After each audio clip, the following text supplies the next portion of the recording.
Perfect. Hello, welcome everyone. It's Monday night, my favorite time. Welcome to Insights with Alicia.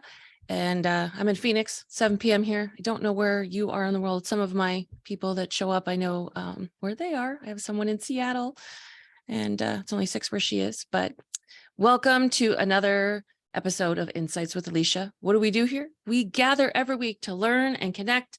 I often say things and people want to know more about it. They enjoy the insight from the scientific psychic. There are so many things that I've experienced that have transformed my life, and I love being able to share these insights, not only with my clients, but with everyone. We talk about relationships, our behavior, so many skills that will literally change your life, and the tools and ideas to support all those changes we want to make. And let's not forget about the animals. We talk about them too. Sorry, my computer's freaking out. I'm Alicia Sweezer, owner of Who Knew Healing. For those of you who don't know me, I am an intuitive life coach, animal consultant and communicator, psychic medium, and intuitive mentor. And I provide healing and growth opportunities for people and animals. For those of you listening as a podcast, welcome. If you'd like to join or see the video version, it'll be uploaded to the YouTube channel tonight under Alicia Sweezer. And even better, join us live on Monday nights. I would love to have you. And those of you watching on Facebook, fingers crossed. If you'd like to comment, please join us by the Zoom link because I am not able to see the Facebook comments right now. And one of the reasons that I love doing Insights with Alicia and connecting with you guys every Monday night is because it gives you a place to start to create something different in your life. I get to shine light on things and show a different perspective for how you can create change for yourself. And then you get to choose to continue to go down your path and work with me individually to transform at a deeper level and usually a quicker pace. So one of the things before we delve into chatting tonight, I want to remind everyone, I will be interviewing the amazing Liani Dawson next Monday, March 6th for Insights with Alicia. The interview will happen earlier in the day because she is in Australia, but I will live stream it.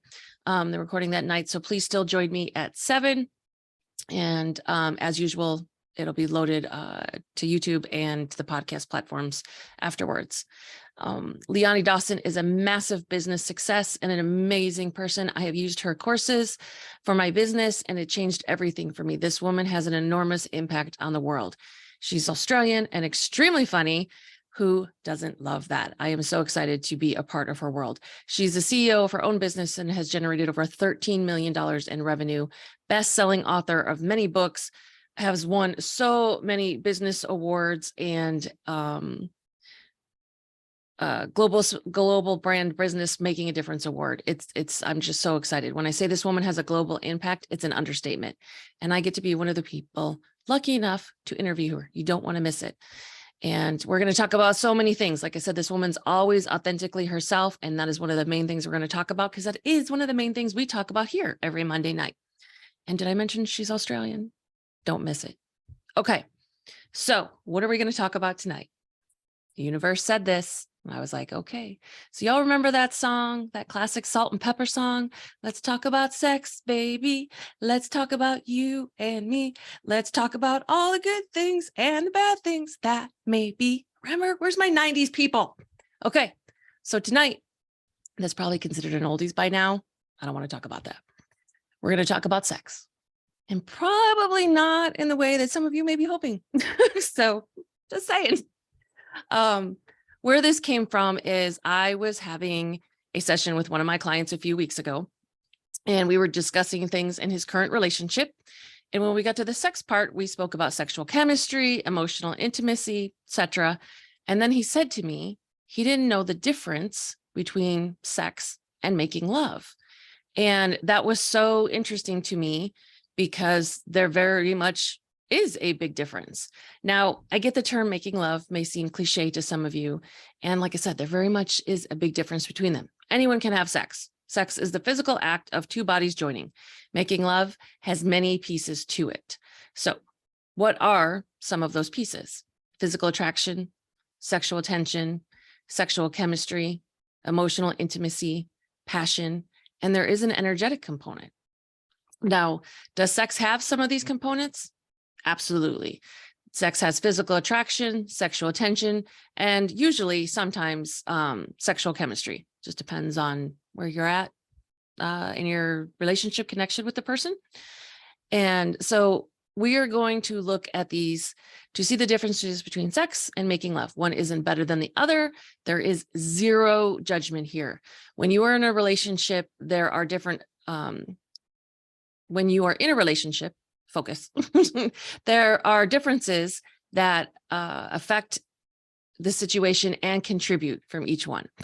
This isn't about whether you're supposed to wait to have sex or not have sex. I know so many people, particularly coaches, have so many opinions on that. And the truth is that it works different for everyone.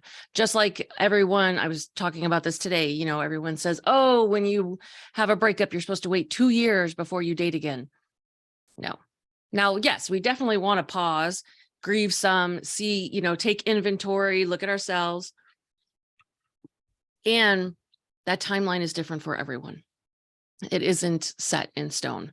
And I'm not, you guys know this, I'm not big on absolutes. And there are a few, usually those are the universal laws that I ascribe to. But like I said, it's different for everyone. So this isn't about when to have sex. This is just showing the differences between, as you'll start to see as we talk about this, sex versus making love. Both are fine, judgment-free. And we're going to talk about this so that you can consciously choose which one and at what time is a match for you. And one of the reasons we're talking about this is because so many times people mistake sex for love. They must love me if they're having sex with me. It's not always true. So many times people believe they're in a relationship, especially an exclusive relationship, because they're having sex with someone.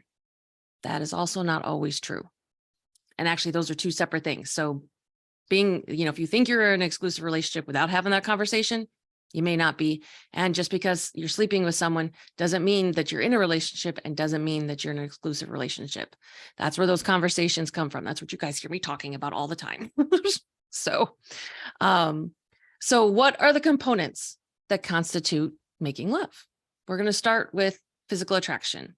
This is usually the first step of this whole evolutionary dance that we do, right? In the animal world, separate from human. I mean, humans are animals, but you know what I'm talking about here. That's the first sign, right? It's always strong, survival of the strongest, the survival of the fittest. Males, except for humans. I was thinking about this the other day. I know this is like a little bit of an offshoot, but most species out there, the males are the ones that have the decor, right? They have the big manes if they're lions. If they're birds, like every freaking color that we can even imagine. And the female birds are brown, right? Peacocks are walking around with all their feathers and all of these other kinds of birds. Bugs, right? Male species, but they get the big, they have the bigger pinchers. They have all this kind of stuff. The males have the adornments. And yet when you look at the human species, it's women that do all that, right? It's women that are doing their hair, doing their makeup, doing their nails, shaving everywhere, you know, wearing clothes and heels and all of this kind of stuff. Like I said, I know that's an offshoot. It's just a little observation that goes on in my scientific brain that I'll let you guys in on this night. So, as I said, physical attraction, the first step in this evolutionary dance that we do. I do not know why my speaking is mixed up tonight. So for sex and making love, physical attraction is a key component for both of them. There is something about this person physically that makes you think, hey, I just might want to see them naked.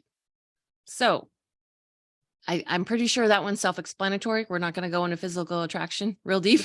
So the next component that we're going to talk about is sexual tension.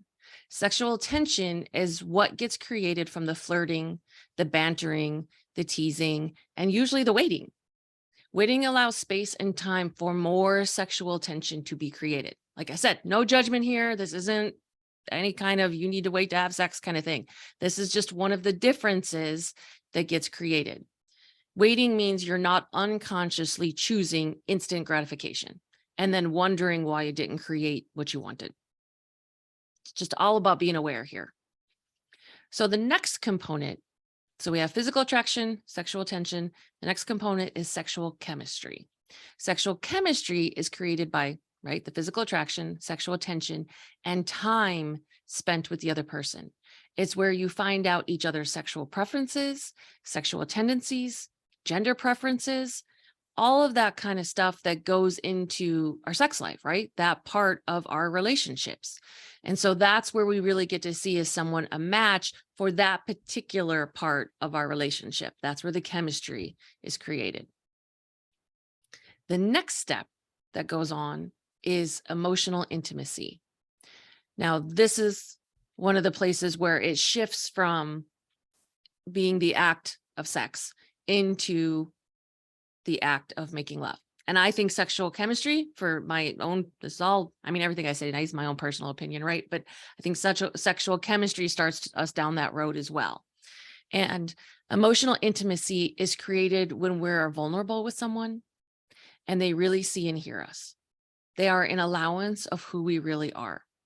We share our thoughts, our beliefs, our fears, and our insecurities. This is, like I said, is an important component in making love versus having sex. And emotional intimacy can increase the sexual chemistry. This is where fundamental core connection starts to get created.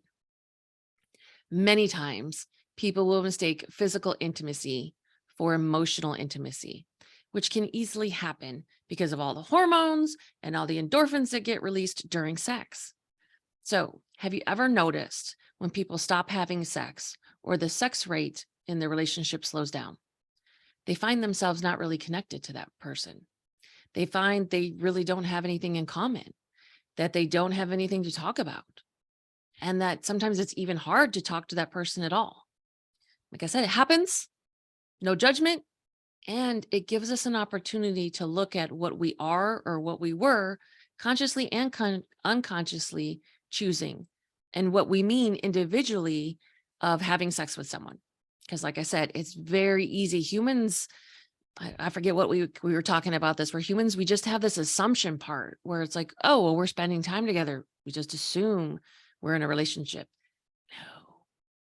So this is that place where emotional intimacy starts to create this connection, and it's a required foundational building block for making love and a lasting relationship. So the next part we're going to talk about is passion. And after my client said he didn't know the difference between sex and making love, we started talking about all of these previous topics, and especially what passion was. Passion a lot of times gets confused with sexual attention, and most of all, passion gets confused with drama. Drama is not passion. I'm going to repeat that. Drama is not passion.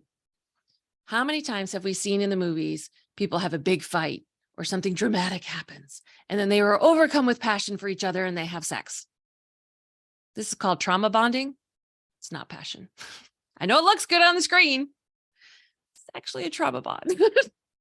So many times people think this back and forth, this push and pull is passion, and it isn't. It is the abandonment and the fear of intimacy dance that humans do. When someone's fear of intimacy gets triggered, right? Example, they let someone get close to them.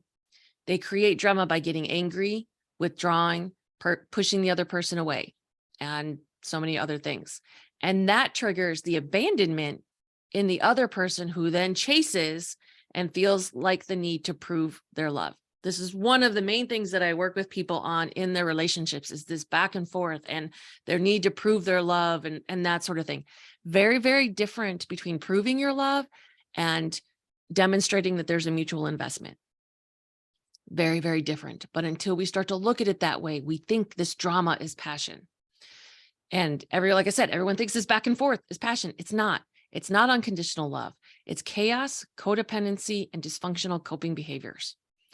I have talked with so many people about this pattern, just in general, not even about the sex part of their relationships.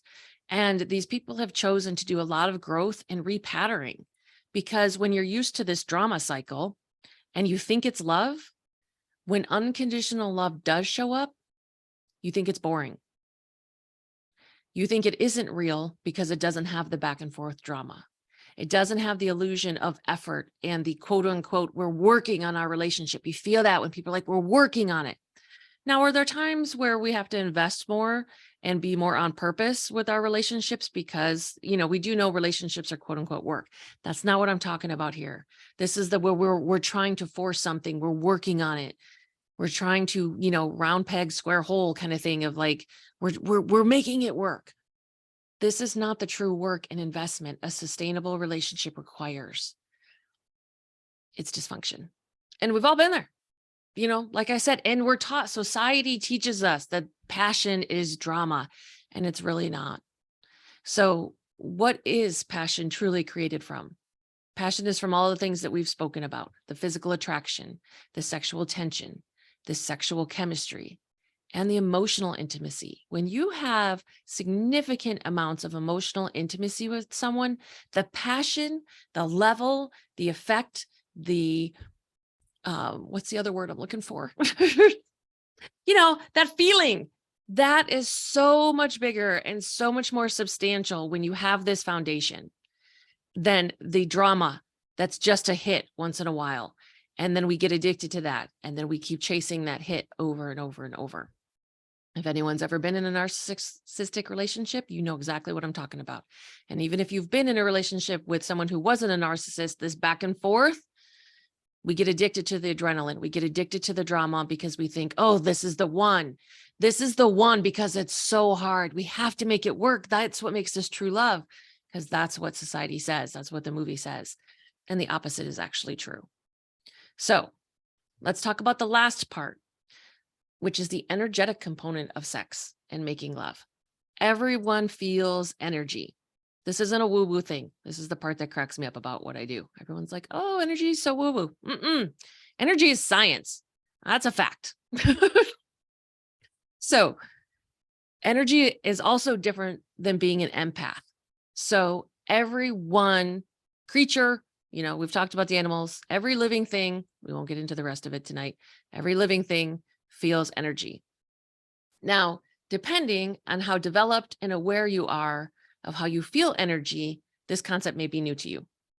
If you're interested in opening or increasing your energetic awareness and development, book a session. And there's another Insights with Alicia on this topic. It's called Energy Tools You Must Have and Will Change Your Life. Totally, highly recommend it. So when two bodies and two beings come together, there's an energetic connection made, and the energies intertwine. When someone is an energetic match, this adds another experience to making love. It adds another level. As well as when someone isn't an energetic match, it can have a different effect on sex also. So I invite you to honor this energetic component and whatever it is telling you. One of the things that can happen is when the intimate act is over and someone shuts down or disassociates immediately. Not even from something being wrong. It can be very painful energetically and emotionally for those people who are aware of this energetic component of making love. It's like the energy and the connection gets sliced. And if you're aware, like I said, of this energetic component, it can feel like abandonment. It can feel like loneliness, and it can really feel like you're being unloved. Sometimes none of that is actually happening. It is just simply one person has moved on to the next thing, whether that be sleeping, getting up to move about their day, finish the rest of the evening. And if it is actually happening, if they are truly disassociating, then there's information in there for you as well. So in all of these cases, it gives us the opportunity to have a conscious conversation with our partner about what's happening and how we can shift this together. Sometimes it's just easy as something spoken or another smushy cuddle to close the connection in a full circle way. That's what we're looking for, so that that slicing doesn't happen. So what are the components that we talked about tonight as far as what goes into sex and what goes into creating making love? It's the physical attraction, sexual tension, sexual chemistry, emotional intimacy, passion, and now we know about this energetic component. I have yet to ever, I have this conversation obviously with my friends or with my clients, but I haven't really ever seen anything written about the energetic component of what goes on during sex or making love. So that doesn't mean it's not out there. I just haven't seen it. So it is one of the things that I wanted to touch on tonight because, this is what I do, right? My world is energy, and the people, my listeners and my clients and all of the people in my world, you guys are a match, right? We connect because that is one of the main things that we connect about. So I hope that was helpful to gain some clarity on what the differences are. So, and what you're choosing either consciously or unconsciously, and to be able to learn the differences between the two actions and where it can get fuzzy sometimes. Like I said, sex doesn't always mean love, and passion is not drama. Does that mean that sometimes passion can't be dramatic? No, that's another part that can get fuzzy. It's like there's sometimes you're passionate with someone and it can be dramatic. Very different than saying passion is created from drama. So, and if you're thinking that, now you have some information to shift for yourself and choose that. Okay. So I hope this was all helpful for you tonight. Never, did I think we would get on here talking about sex, but it comes up with my client. I was like, oh, I know he's not the only person. And those conversations, like I said, with multiple people about, what they think sex is and what it means, and drama and passion and sexual attention and chemistry and all this kind of stuff. So I'm glad that we were able to connect and talk about this, and especially that energetic component, because we know there's so much happening in the world right now, and so many people are having their awakening and becoming aware of what's true and real for them on such a higher level. And so this is the place where we get to start to talk about those kind of things. And I love that we get to do that.